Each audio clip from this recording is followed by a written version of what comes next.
Install Android 9.0 Pie on Galaxy M20 via LineageOS 16. Please check the description for important notes and all the download links. First download ROM and GApps packages, then transfer the downloaded files to the phone storage, link is in the description below. Step 2. Boot your device into TWRP recovery.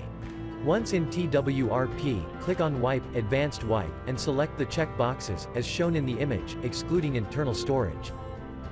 Step 4. Swipe the button to wipe the device. Step 5. Go back to the recovery main screen, and tap on the Install button. Step 6. Navigate to the storage, and select the ROM zip file. Step 7. Finally, swipe the button on the screen, to install ROM file. Step 8. Flash the GApps zip package, in the same manner. Step 9. After GApps flashing completes, select Wipe Cache and Dalvik from bottom left side of screen, and swipe to wipe. Step 10. When the flashing process is complete, hit Reboot System. That's it, you have successfully installed the ROM on your device.